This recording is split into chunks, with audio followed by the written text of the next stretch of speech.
21 years have already elapsed since the end of the last world conflagration. Numerous publications, in every possible language, celebrate this event, symbolized by the defeat of Japan. There is a climate of apparent optimism in many areas of the different camps into which the world is divided. 21 years without a world war. In these times of maximum confrontations, of violent clashes and sudden changes, appears to be a very high figure. However, without analyzing the practical results of this peace, poverty, degradation, increasingly larger exploitation of enormous sectors of humanity for which all of us have stated that we are willing to fight, we would do well to inquire if this peace is real. It is not the purpose of these notes to detail the different conflicts of a local character that have been occurring since the surrender of Japan. Neither do we intend to recount the numerous and increasing instances of civilian strife which have taken place during these years of apparent peace. It will be enough just to name,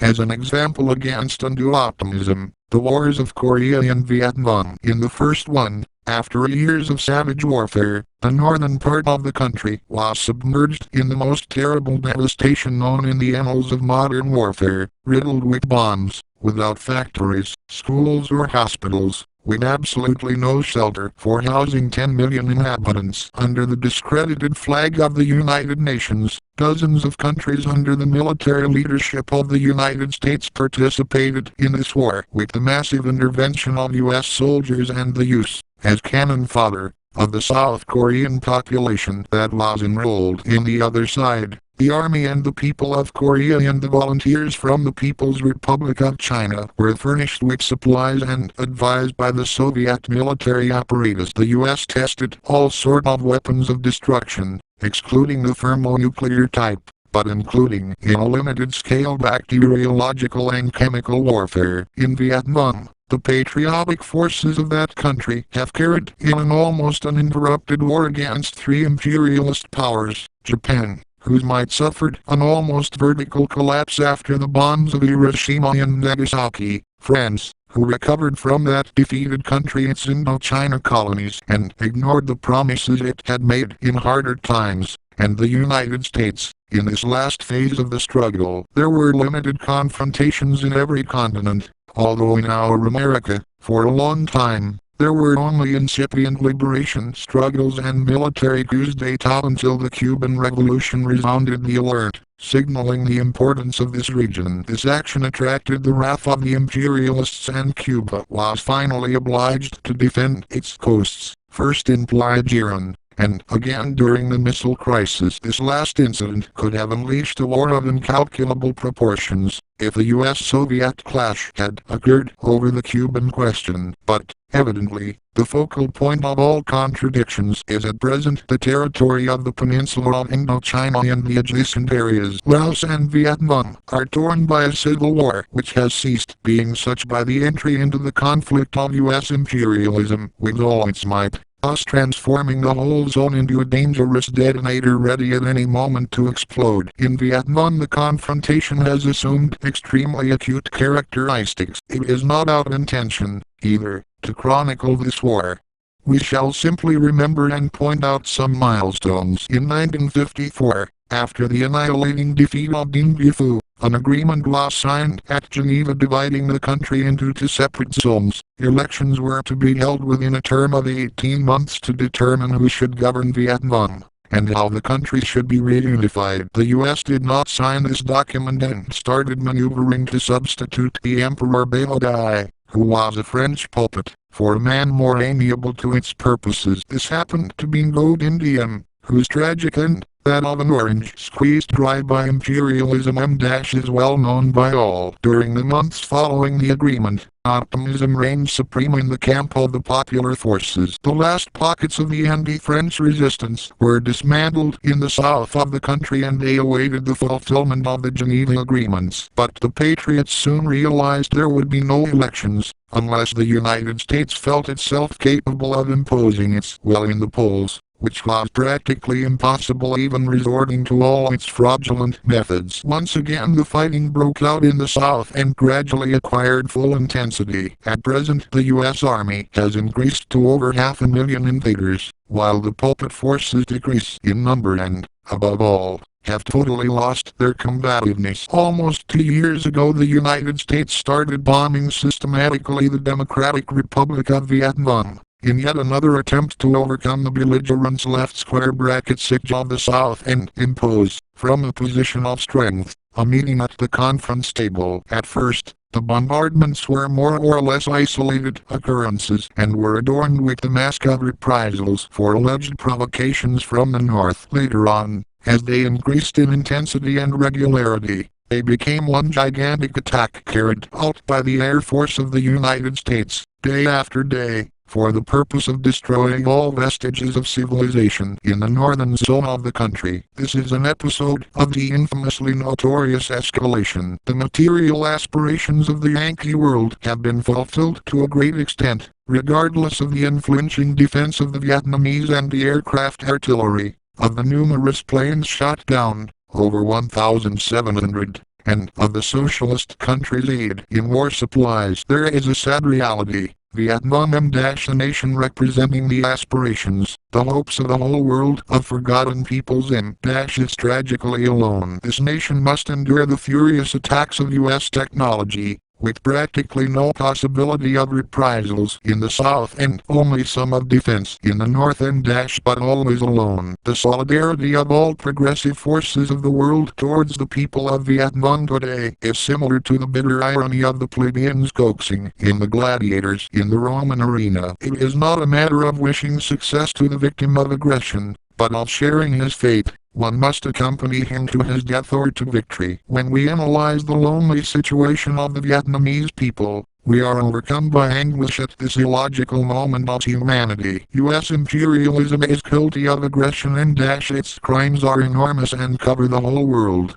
We already know all that, gentlemen, but this guilt also applies to those who, when the time came for a definition, hesitated to make Vietnam an inviolable part of the socialist world, running, of course, the risks of a war in a global scale but also forcing a decision upon imperialism. And the guilt also applies to those who maintain a war of abuse and snares started quite some time ago by the representatives of the two greatest powers of the socialist camp. We must ask ourselves, seeking an honest answer, is Vietnam isolated, or is it not? Is it not maintaining a dangerous equilibrium between the two quarreling powers? And what great people these are! What stoicism and courage, and what a lesson, for the world is contained in this struggle. Not for a long time shall we be able to know, if President Johnson ever seriously thought of bringing about some of the reforms needed by his people, to iron out the barbed class contradictions that grow each day with explosive power. The truth is that the improvements announced under the pompous title of the Great Society have dropped into the cesspool of Vietnam. The largest of all imperialist powers feels in its own guts the bleeding inflicted by a poor and underdeveloped country. Its fabulous economy feels the strain of the war effort. Murder is ceasing to be the most convenient business for its monopolies. Defensive weapons, and never in adequate number, is all these extraordinary soldiers have, besides love for their homeland, their society, and unsurpassed courage. But imperialism is bogging down in Vietnam, is unable to find a way out and desperately seeks one that will overcome with dignity this dangerous situation in which it now finds itself. Furthermore, the 4 points put forward by the North and the 5 points of the South now corner imperialism, making the confrontation even more decisive. Everything indicate left square bracket right square bracket that peace, this unstable peace which bears that name for the sole reason that no worldwide conflagration has taken place, is again in danger of being destroyed by some irrevocable and unacceptable step taken by the United States. What role shall we, the exploited people of the world, play? The peoples of the 3 continents focus their attention in Vietnam and learn the iridium lesson. Since imperialists blackmail humanity by threatening it with war, the wise reaction is not to fear war. The general tactics of the people should be to launch a constant and a firm attack in all fronts, where the confrontation is taking place. In those places where this meager peace we have has been violated, which is our duty to liberate ourselves at any price.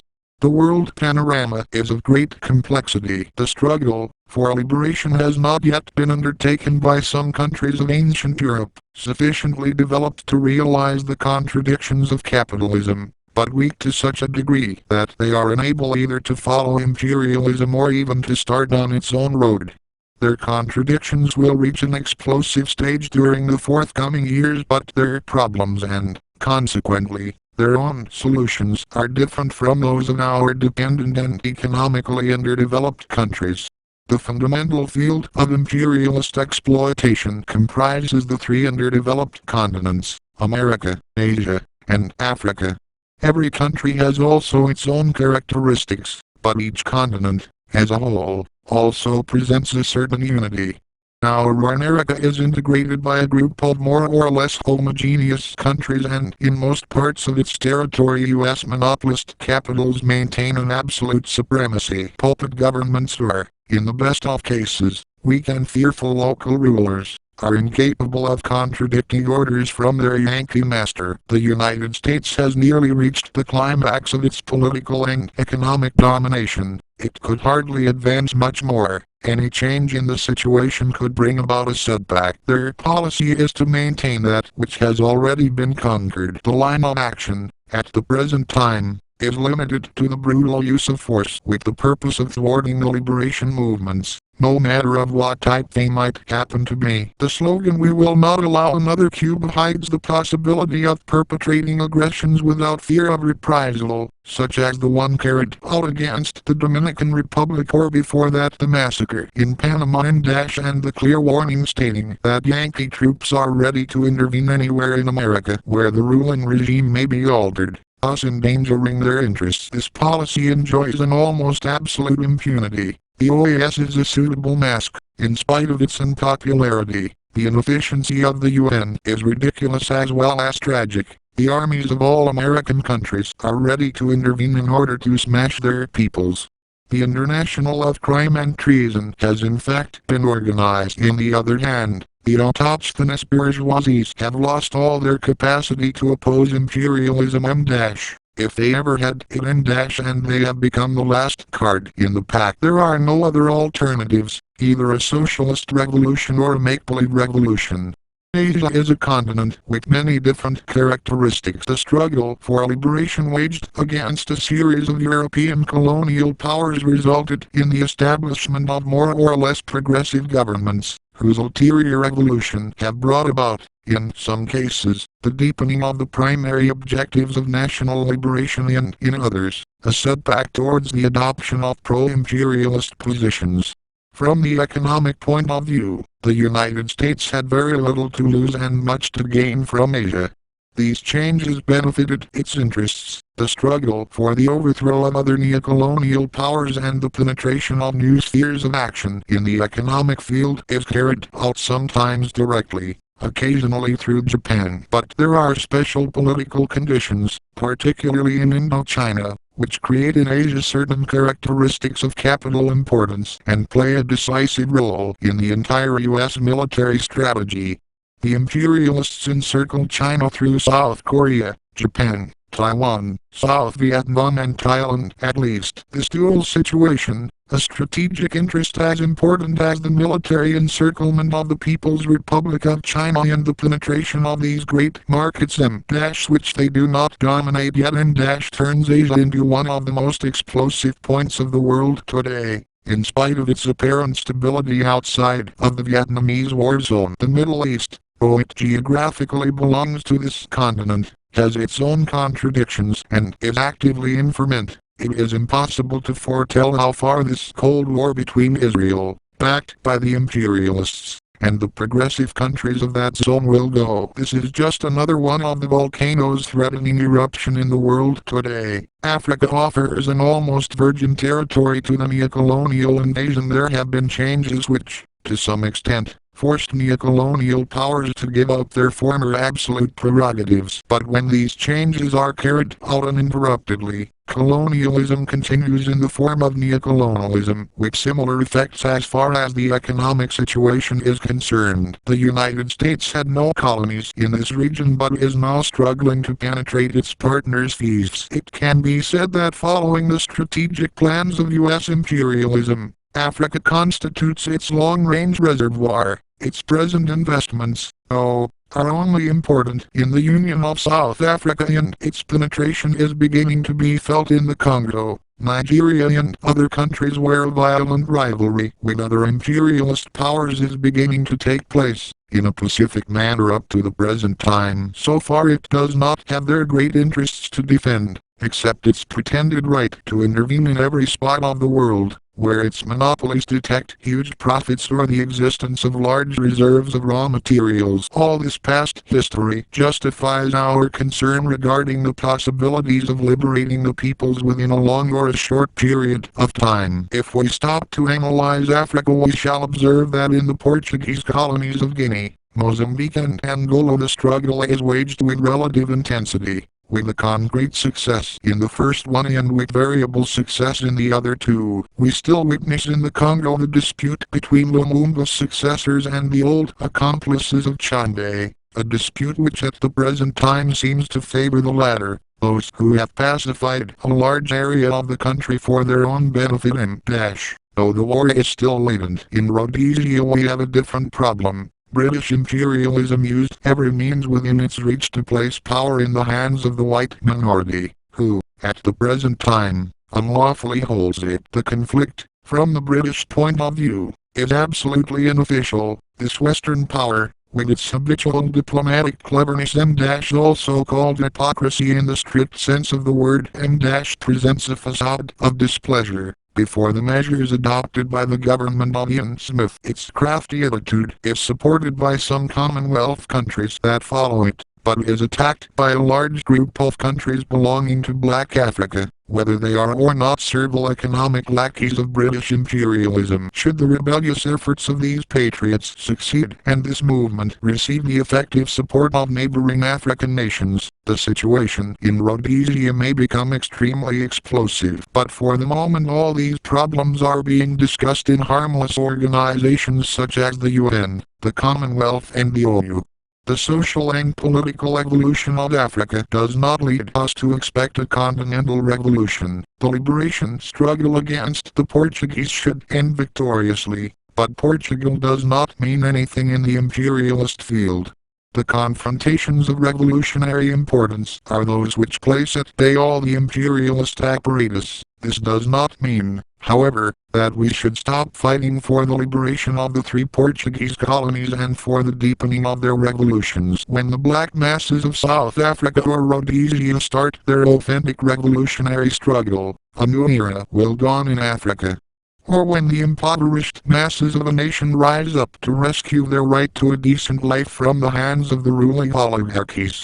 Up to now, army putschs follow one another. A group of officers succeeds another or substitute a ruler who no longer serves their caste interests or those of the powers who covertly manage him but there are no great popular upheavals.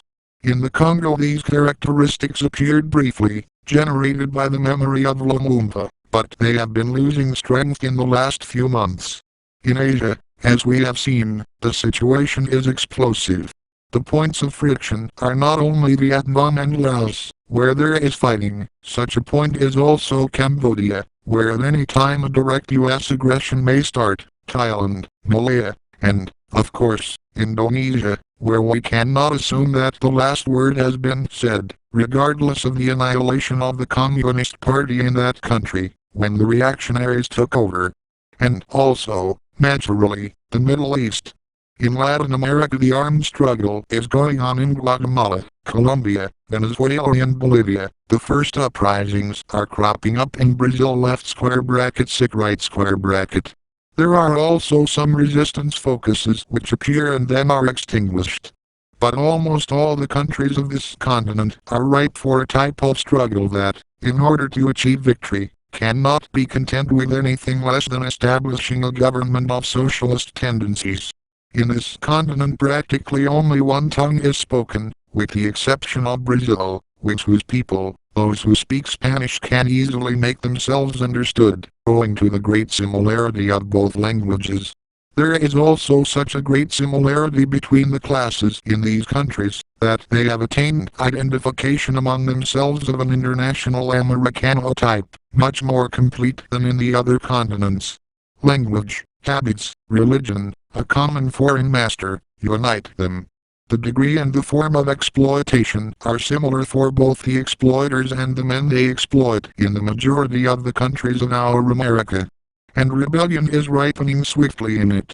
We may ask ourselves, how shall this rebellion flourish? What type will it be? We have maintained for quite some time now that, owing to the similarity of their characteristics, the struggle in our America will achieve in due course continental proportions. It shall be the scene of many great battles fought for the liberation of humanity. Within the frame of this struggle of continental scale, the battles which are now taking place are only episodes in dash, but they have already furnished their martyrs. They shall figure in the history of our America, as having given their necessary blood in this last stage of the fight for the total freedom of man. These names will include Commandant Tertius Lima, Padre Camilo Torres, Commandant Fabricio Ojeda, Commandant Slobodan and Luis de la Puente, all outstanding figures in the revolutionary movements of Guatemala, Colombia, Venezuela and Peru. But the active movement of the people creates its new leaders. Cesar Montes and Juan Sosa raise up their flag in Guatemala, Fabio Vázquez and Marilanda in Colombia, Douglas Bravo in the western part of the country and Americo Martin in El Bachelor, both directing their respective Venezuelan fronts. New uprisings shall take place in these and other countries of our America, as it has already happened in Bolivia, and they shall continue to grow in the midst of all the hardships inherent to this dangerous profession of being modern revolutionaries. Many shall perish, victims of their errors, others shall fall in the tough battle that approaches, new fighters and new leaders shall appear in the warmth of the revolutionary struggle. The people shall create their warriors and leaders in the selective framework of the war itself, and Yankee agents of repression shall increase. Today there are military aids in all the countries where armed struggle is growing. The Peruvian army apparently carried out a successful action against the revolutionaries in that country, an army also trained and advised by the Yankees. But if the focuses of war grow with sufficient political and military insight, they shall become practically invincible and shall force the Yankees to send reinforcements. In Peru itself many new figures, practically unknown, are now reorganizing the guerrilla. Little by little, the obsolete weapons, which are sufficient for the repression of small armed bands, will be exchanged for modern armaments and the U.S. military aids will be substituted by actual fighters, until, at a given moment, they are forced to send increasingly greater number of regular troops to ensure the relative stability of a government whose national puppet army is disintegrating before the impetuous attacks of the guerrillas. It is the road of Vietnam. It is the road that should be followed by the people. It is the road that will be followed in our America, with the advantage that the armed groups could create coordinating councils to embarrass the repressive forces of Yankee imperialism and accelerate the revolutionary triumph. America, a forgotten continent in the last liberation struggles, is now beginning to make itself heard through the tricontinental and, in the voice of the vanguard of its peoples, the Cuban Revolution, will today have a task of much greater relevance, creating a second or third Vietnam, or the second and third Vietnam of the world. We must bear in mind that imperialism is a world system, the last stage of capitalism and it must be defeated in a world confrontation. The strategic end of the struggle should be the destruction of imperialism. Our share, the responsibility of the exploited and underdeveloped of the world is to eliminate the foundations of imperialism, our repressed nations, from where they extract capitals, raw materials, technicians and cheap labor, and to which they export new capitals and instruments of domination and arms and all kinds of articles, thus submerging us in an absolute dependence left square bracket sick right square bracket. The fundamental element of this strategic end shall be the real liberation of all people, a liberation that will be brought about through armed struggle in most cases, and which shall be, in our America, almost indefectibly, a socialist revolution. While envisaging the destruction of imperialism, it is necessary to identify its head, which is no other than the United States of America. We must carry out a general task with the tactical purpose of getting the enemy out of its natural environment, forcing him to fight in regions where his own life and habits will clash with the existing reality. We must not underrate our adversary. The U.S. soldier has technical capacity and is backed by weapons and resources of such magnitude that render him frightful. He lacks the essential ideologic motivation which his bitterest enemies of today the Vietnamese soldiers have in the highest degree. We will only be able to overcome that army by undermining their morale and this is accomplished by defeating it and causing it repeated sufferings. But this brief outline of victories carries within itself the immense sacrifice of the people, sacrifices that should be demanded beginning today, in plain daylight, and which perhaps may be less painful than those we would have to endure, if we constantly avoided battle in an attempt to have others pull our chestnuts out of the fire. It is probable, of course, that the last liberated country shall accomplish this without an armed struggle and the sufferings of a long and cruel war against the imperialists this they might avoid. But perhaps it will be impossible to avoid this struggle or its effects. In a global conflagration, the suffering would be the same, or perhaps even greater. We cannot foresee the future, but we should never give in to the defeatist temptation of being the vanguard of a nation which yearns for freedom, but abhors the struggle it entails and awaits its freedom as a crumb of victory. It is absolutely just to avoid all useless sacrifices. Therefore, it is so important to clear up the real possibilities that dependent America may have of liberating itself through pacific means. For us, the solution to this question is quite clear. The present moment may or may not be the proper one for starting the struggle, but we cannot harbor any illusions, and we have no right to do so, that freedom can be obtained without fighting. And these battles shall not be mere street fights with stones against tear gas bombs, or of pacific general strikes, neither shall it be the battle of a furious people destroying in 2 or 3 days the repressive scaffolds of the ruling oligarchies. The struggle shall be long, harsh, and its front shall be in the guerrillas' refuge, in the cities, in the homes of the fighters, where the repressive forces shall go seeking easy victims among their families and in the massacred rural population, in the villages or cities destroyed by the bombardments of the enemy. They are pushing us into this struggle. There is no alternative. We must prepare it and we must decide to undertake it. The beginnings will not be easy. They shall be extremely difficult. All the oligarchies' powers of repression, all their capacity for brutality and demagoguery will be placed at the service of their cause. Our mission, in the first hour, shall be to survive. Later, we shall follow the perennial example of the guerrilla, carrying out armed propaganda, in the Vietnamese sense, that is, the bullets of propaganda, of the battles won or lost but fought against the enemy. The great lesson of the invincibility of the guerrillas taking root in the dispossessed masses. The galvanizing of the national spirit, the preparation for harder tasks, for resisting even more violent repressions. Hatred as an element of the struggle, a relentless hatred of the enemy, impelling us over and beyond the natural limitations that man is heir to and transforming him into an effective, violent, selective and cold-killing machine. Our soldiers must be thus. A people without hatred cannot vanquish a brutal enemy. We must carry the war into every corner the enemy happens to carry it, to his home, to his centers of entertainment, a total war. It is necessary to prevent him from having a moment of peace, a quiet moment outside his barracks or even inside. We must attack him, wherever he may be, make him feel like a cornered beast, wherever he may move. Then his moral fiber shall begin to decline. He will even become more beastly, but we shall notice how the signs of decadence begin to appear. And let us develop a true proletarian internationalism, with international proletarian armies. The flag under which we fight would be the sacred cause of redeeming humanity. To die under the flag of Vietnam, of Venezuela, of Guatemala, of Laos, of Guinea, of Colombia, of Bolivia, of Brazil to name only a few scenes of today's armed struggle would be equally glorious and desirable for an American, an Asian, an African, even a European.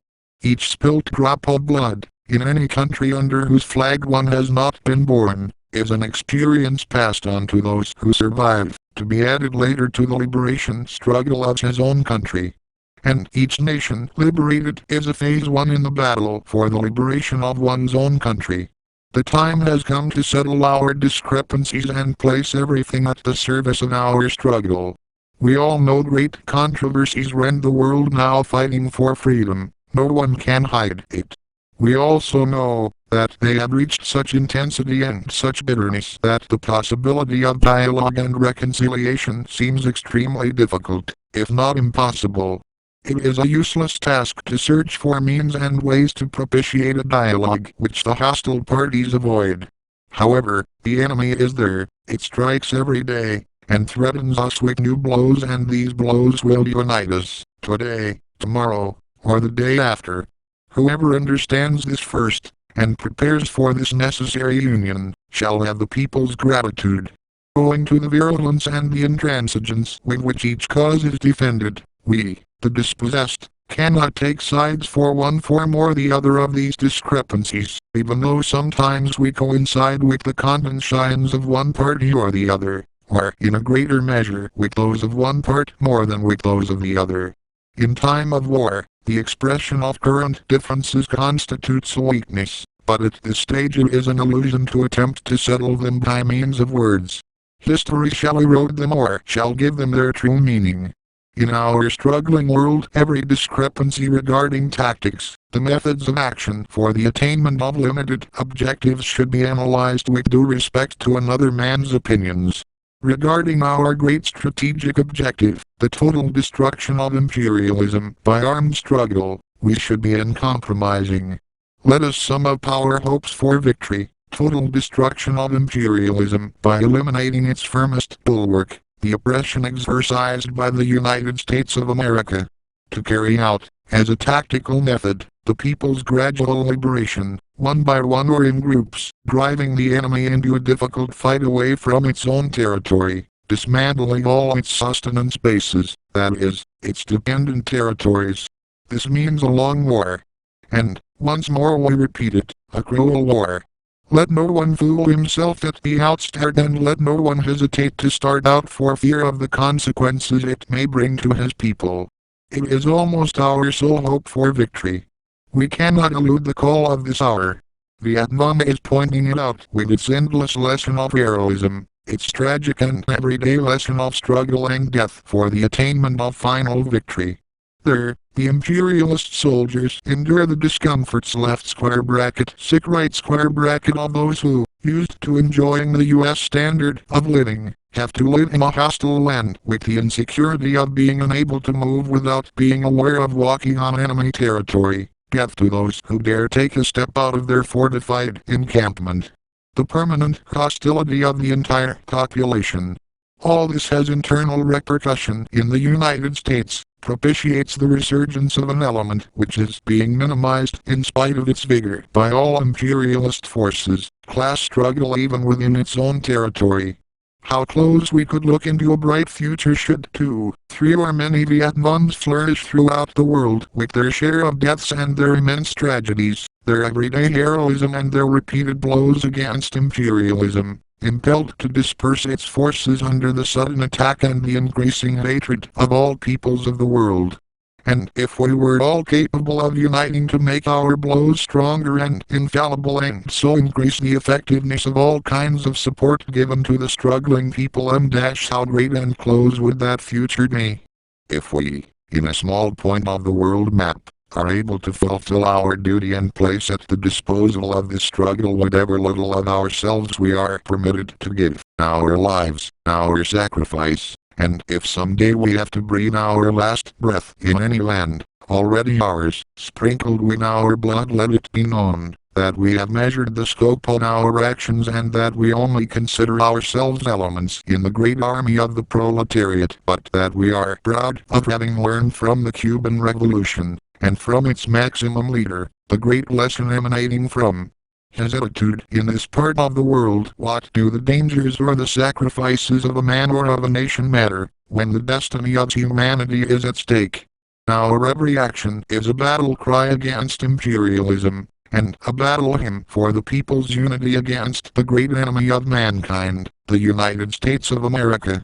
Wherever death may surprise us, let it be welcome, provided that this, our battle cry, may have reached some receptive ear and another hand may be extended to wield our weapons and other men be ready to intone the funeral dirge with the staccato singing of the machine guns and new battle cries of war and victory.